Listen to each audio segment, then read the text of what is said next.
My name is Sai Momoli. I'm known over here as Sai. I currently live in the city of Carson. Been here for about 40 years.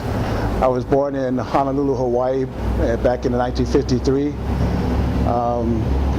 My mother and father are from American Samoa. My dad is Pulu Salangoa Momoli from Lauli'i. My mom is Inalau Ayumu from Pango. My dad was a career Navy man. He came over with the 1952 first Fita Fita group that came on a ship with my older brothers and sisters.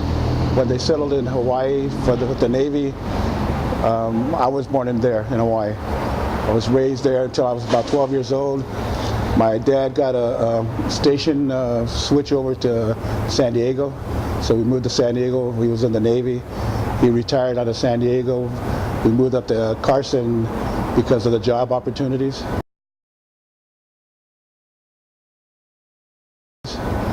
A lot of the Samoans back in the 1960s, when we first came up here, there was very few of us, but most of them were all Navy families.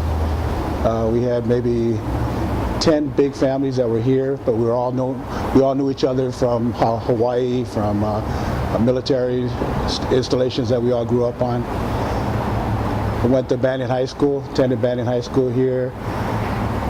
Me and my brother attended the school. From San Diego up to Carson, we came in 1967. And in 1967, we first lived in Wilmington, California. And I was raised, we started junior high school, Wilmington Junior High School there. There was probably 10 Samoans. We all knew each other. We all hung out together. There's probably a dozen families altogether that were actually here. We all had, everybody had about maybe 8 to 12 kids, so everybody knew each other from here. And I think the majority of the Samoans that we were probably second generation here. First generation to attend public school in Carson. We are probably the first generation. A lot of problems, social issues that were here because Samoans here were considered like an outcast type of group.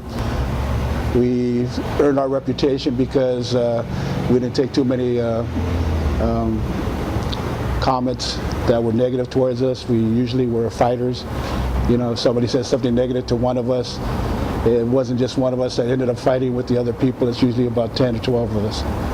And everybody kind of knew that. And then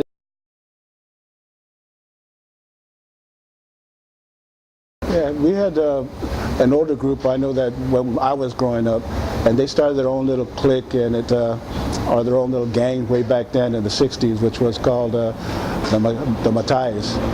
The Matais were our older brothers that kind of, you know, they weren't too interested in playing sports or anything else, and just trying to get through high school.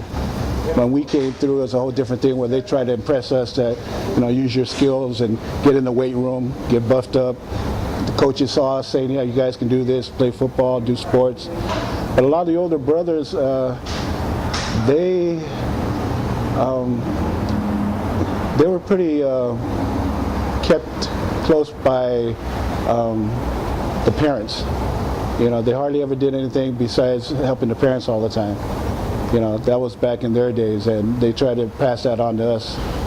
But the older Samoan kids, they had their own little group, and yeah, they were always trying to impress us with what we should be doing. Don't follow what they did. Gangs back then were more of a social thing, not this type of thing of getting together, making profits. The Matais were like I guess it was considered a Samoan gang, you know, but it was more of a social thing where if we come together, or if we go with older guys that see that we're Samoan, and they'll ask us, okay, do you know so-and-so? Yeah, they belong to the Matais. And it kind of shut everything down. Well, these guys, they know the older Samoan clique, so they leave us alone. So we kind of use that as a crutch. Yeah, and a lot of them, you know, were as talented as, you know, to get on the football field, but didn't take advantage of it. But like I said, during that time in the early 60s, Samoans were like one at a time, 2 or 3. The wave came when, I guess, when our group came through. The wave came when we had at least 10 or more Samoans coming out. Banning had about 20, Carson had about 50. We all just started playing, but the coaches picked up on, hey, these guys can do things, you know. So we're kind of, I think, I know when I was at Wilmington Junior High School, my brother moved up to the 10th grade at Banning High School, and they asked him to play football, and that was back in '67. When he played football, there was other Samoans playing football out there. But then it's just like all of our guys got together and we said, let's go out and try this out, play football. So in '67, a lot of the guys that were sophomores and juniors came out there to play at Carson and Banning. And the coaches knew that we were pretty good because they've had other Samoans back, maybe 1 or 2. But now they were getting almost close to a dozen or more. And yeah, they just treated us like we were royalty. You know, they give us classes that were easy. You know, they did all the things to help you get to the football field, but not to the college level. And that's a kind of, it's been like that since '67 all the way, I think, but maybe until now. It was funny because back in those days, when we got on the football field, the guys I knew at Carson, when we played against them, everybody was talking. And it wasn't like, you know, okay, hey, you know, we'll come up to the line and the guys will start saying what the plays are. You know, we start knowing what the plays are, we'll laugh at each other, but we still try to knock each other's head off. Ferragamo was more involved with getting college coaches on his campus to see the kids, to promote them. Carson never did that. Carson was always play and, you know, that's it. Yeah. Valnego was a great coach back when we were coming up. In fact, Valnego, Carson High School was rated number 1 in the nation in 1970, 1971. They were undefeated for 2 years straight. They were rated number 1 in the nation. So everybody knew about Carson through the football program. But all the guys that played those years, he had an all-Samoan line, all Samoan running backs. They were unstoppable, you know. And this was my brother-in-law and a bunch of other kids back in '70, '71. When I was a 10th grader, I was a defensive back or an outside linebacker. I only weighed like about 175 pounds back then. But I had a brother that played wide receiver and kickoff returns and all that. And he was a senior back then. So I kind of went off of what he did and tried to, you know, follow his footsteps, because he's probably one of the best players back in our time back then. And he could have made it to any school. You know, he could have, UCLA was recruiting him, all kinds of colleges were recruiting him. But the same thing happened to him. When he came his senior year, his academics fell. To him, he disappointed the family. He was totally embarrassed about it. He was, you know, he had a lot of things coming his way that he could have taken advantage if he kept his grades up. But they told him that he'd have to come back to summer school. He couldn't walk to graduation. And so it kind of, it hurt the family, hurt my parents really bad, because they saw how good he was, and it hurt everybody as far as the schools that wanted him. So because of that, he joined the military. And when he joined the military, he went through a lot of things that he saw what he was doing wrong and started talking to me about it.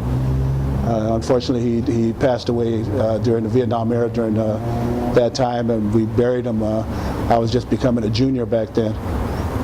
So when he passed away, all of our guys that were together back then kind of, we didn't even try to go out for sports.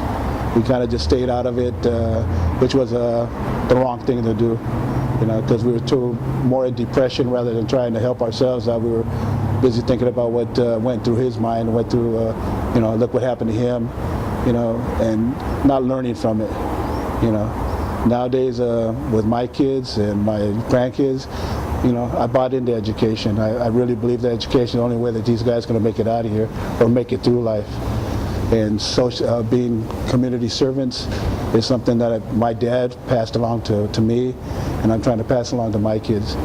That you know, you can go to work, you can do everything, but you also need to help other people out. You know, to me, that's more rewarding than a paycheck.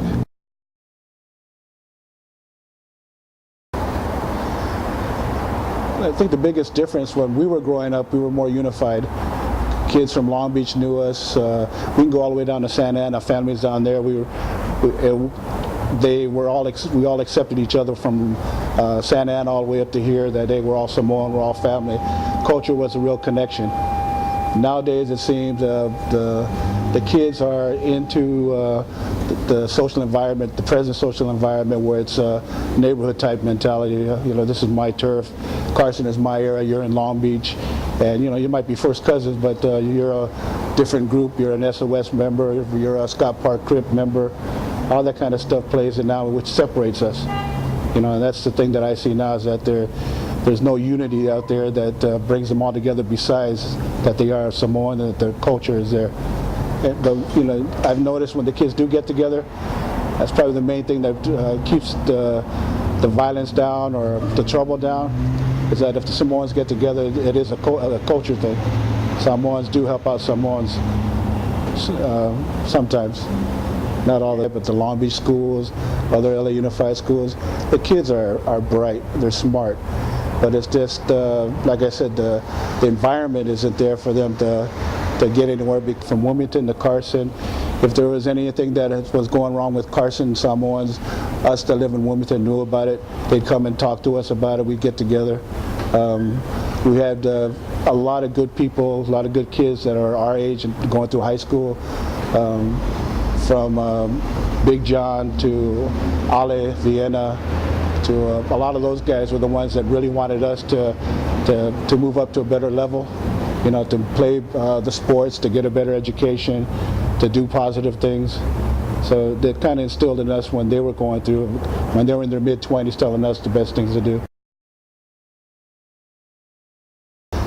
In 2000, all our friends got together to throw a reunion for the Samoan Athletes in Action, Big John, which was a very good friend of ours back in high school. He passed away.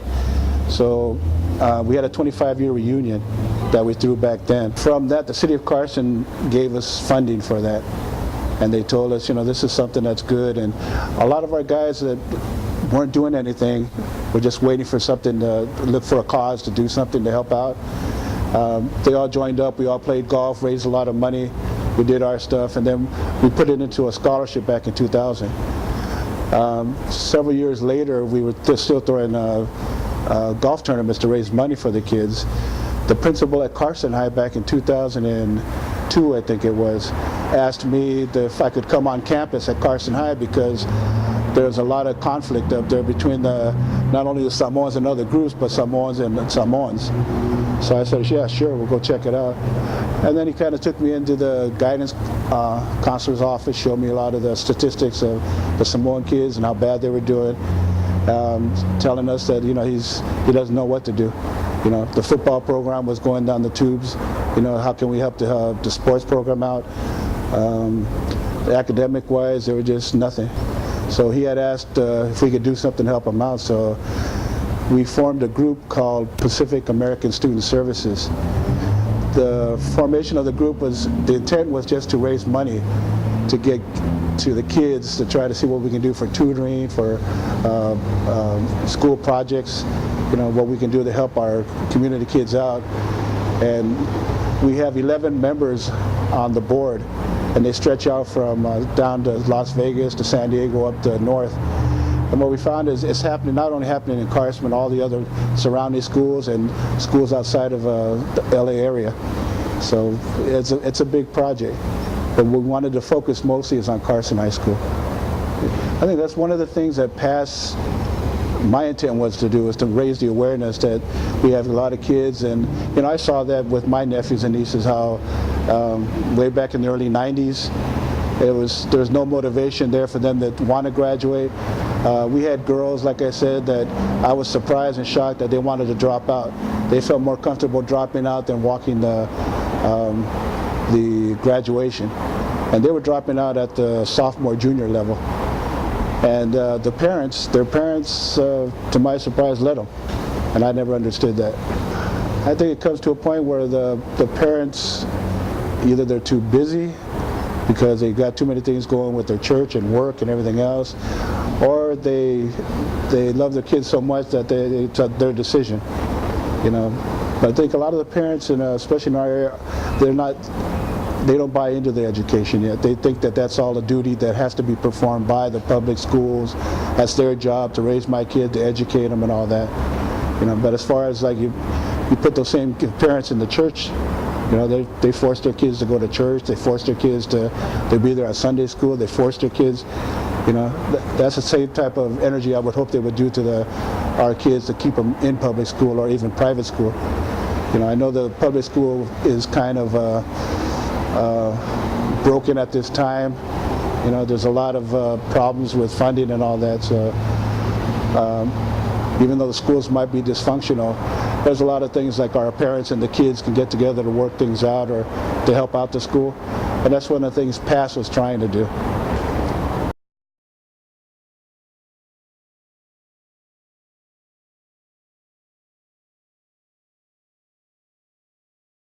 One of the funniest things when I was going to high school, like I said, football players always had the carte blanche to do what they wanted to do at the school. When I was in the 10th grade to play football, I had my school schedule during football season, my junior year. I had cafeteria, first, second, and third period. I had driver's ed, fourth period, and fifth I had typing, and then PE at 6. So I had straight A's. You know, I took that card home and showed my dad, and he was all so proud that, oh, look at my boy, straight A's, you know. If he only knew that cafeteria was there, and, you know, typing and driver's ed. So, you know, when I take that and I give it to my parents, they were so happy and all that. And I showed my brother and sister, they just couldn't stop laughing. I said, this is what they gave you? And, you know, you think it's funny at the time, but then all of a sudden when you're in the junior level and you say, like, okay, now I don't have no credits to graduate. So then all of a sudden it turns into the other way around. Cafeteria, you go work in the cafeteria, like setting up the lines, setting up their food, all that stuff. So I had it for 3 periods. So that was kind of back then, that was everybody was doing it. My brother was the only one that didn't want to do it. You know, but I loved it because we got free food. Back in our days, we played not only football, but we also played baseball and basketball. And it was like all of us were trying 3 sports, and it was pretty good back then. Nowadays, I think the focus is on one sport. You know, one sport, which is football, and a lot of our kids aren't even dedicating themselves to that. And the thing I like about now is that the girls back then had no opportunities like the boys did to get scholarships, athletic scholarships. Nowadays, it's there. You know, we got so many girls that could, so many things that the girls can get as far as athletic scholarships, from volleyball to softball to basketball to, I've even heard Samoan girls that are playing water polo. You know, there's all kinds of out there that these guys get full rides at good universities. You know, so I'm hoping the girls will take advantage of it. The boys, we need to try to get them back on focus of taking advantage of it. Because right now, athletic scholarship is probably the easiest things for our kids to get to. You know, because it's right now they're struggling with the academic part. At least try to balance both. You know, so we can get something out of it.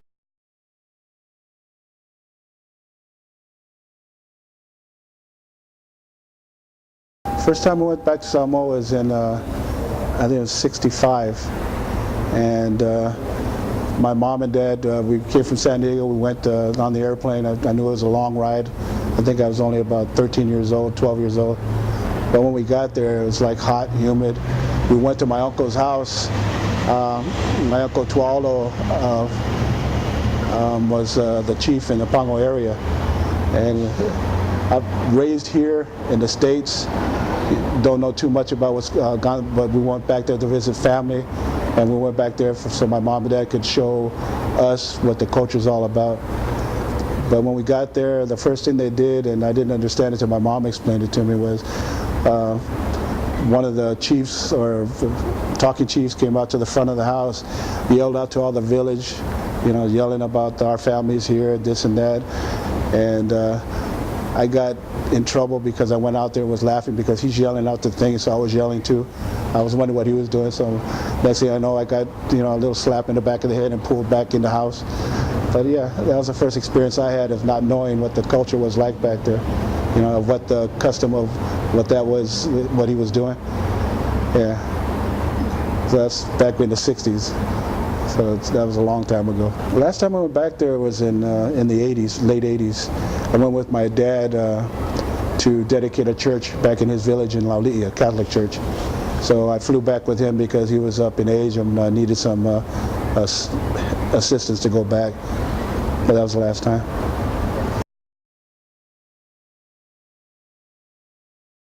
I believe that if the thing with the culture is that, you know, the kids, I know the parents, when they go to church or when they talk to the kids, they talk about the culture. The kids know about the culture.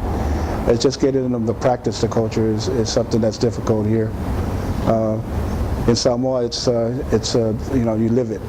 You know, over here it's kind of, okay, well, you know, my dad told me this, so, you know, I just listen to my dad at home, but when I get out there, it's just the mentality of the environment out here in the city of LA and Carson that kind of takes away from our culture. But I guarantee if we get it to a point where we practice it at home too, and the same way in Samoa, our kids will be developed the same way. It's a constant education. Parents, they have to come in there and provide more culture, more history of the family and all that to the kids, and let them know what it's all about, identify why this is your family, and get more involved with the culture, instilling in them, and then maybe us at the school at PASS or PICET will carry that, practice it at the school, so there'll be more influence on the kids about the culture. Because I know when we were growing up, there was no culture with our kids. It was like my dad was, you know, my dad had a 7th grade education. My mom, I don't think she even went besides elementary school. So all the parents that I knew, like my dad that came with him, all had the same type of education, nothing in the high school level. So a lot of them was just hard work, get the bread and money to the family, support the family. So our culture was never instilled on us, but we knew about it. And kids, like I said, or our elders back then were the ones that were trying to pass it on to us. Just like I feel that's our responsibility to try to pass it on to the next generation.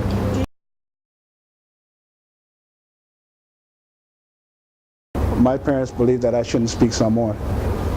You know, they could barely speak English, but they're telling me, you know, I can understand all the Samoan. They're telling me all, but when I try to speak, they get upset because their thoughts were, hey, no, you're in America, so it's English. Do what the Palangis do what the white people tell us to do, and all that.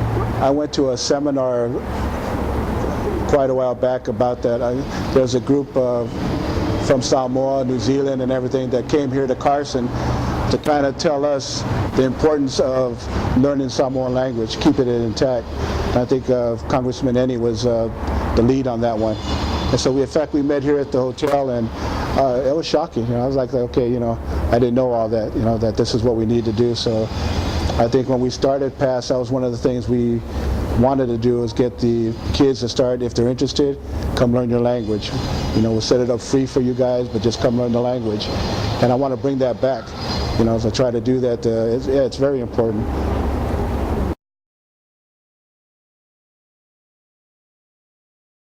Yeah, the first time we had, there's a place out in Compton called Park Village, and me and a couple of guys from our area we had good friends and family in Park Village, and we got a call about 10, 11 o'clock at night that there was some guys at Park Village giving trouble to the Samoan kids up there. So we had called all the other guys, and we headed out there, and we went up there. They didn't have the gates and all up there back then, but we pulled up in there, and there's like maybe about 6 or 7 black guys that were out there. And the first thing they were yelling out, you know, hey, blood's this, blood's that, and we're like, what the hell are they talking about? You know, so next thing you know, we end up getting into a big hassle with those guys, and you know, we thought that was over. Okay, we took care of that. You know, the Bloods, we don't know what they were talking about, the Bloods and all that. Very next day, we get a big thing that there's 150 of them out there now. And it's okay, what is it? It's a blood gang. We didn't understand what the blood gang meant, you know, so we said, okay, they want to do this again, let's go back up there. When we went out there, it was like the whole city.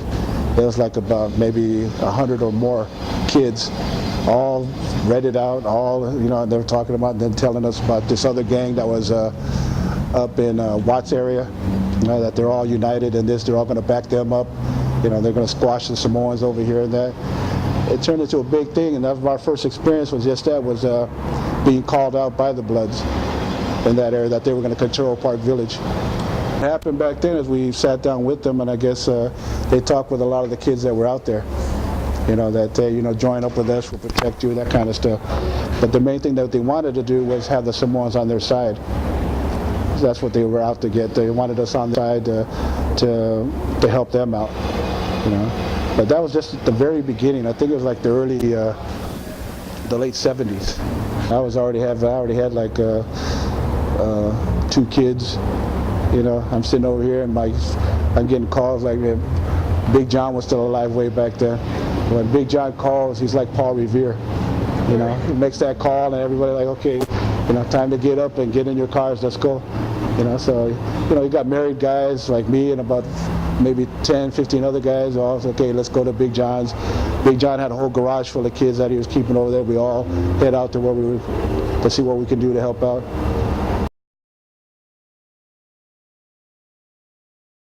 In the mid-'80s, where they hit Carson Park, they have a festival out there, and my nephew was out there, and they were playing basketball, and I guess they beat up on some of the kids that were there, and so they were still playing on the courts, and next thing you know, they had about 3 carloads come by and shoot up the basketball court.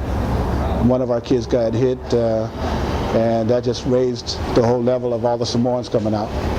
And then after that, there was a couple of incidents after that with the Carson Park area, the gangs that were there. Yeah, but the drive-bys they were really big in the mid-'80s to early '90s. And then when all the laws changed, it got real strict on a lot of the stuff, it started turning around. But yeah, drive-bys were frequent. You'd have, especially like outside of our area too, the Carson-Compton border was, you know, it's like a little shootout thing. Carson kids see Compton or vice versa as a little hurry up and shoot them.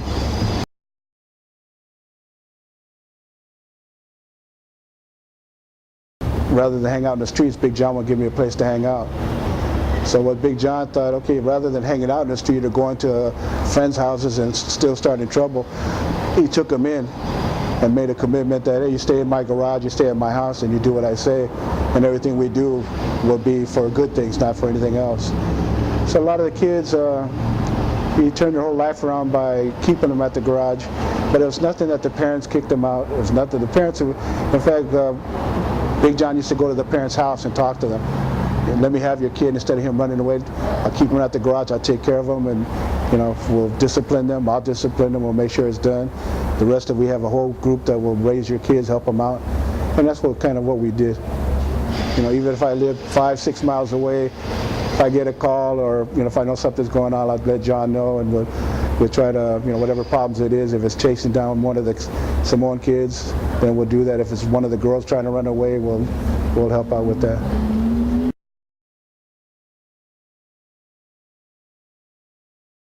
Do what it takes to get your education, whether it be academically or getting it through sports, because if you don't get it a scholarship type deal, you'll be paying for a long time for the new type of cost it is, for the new cost for education nowadays. So yeah, I hope that we'll have more groups come up like PASS and PICIT and AINGA and Samoan Athletes in Action.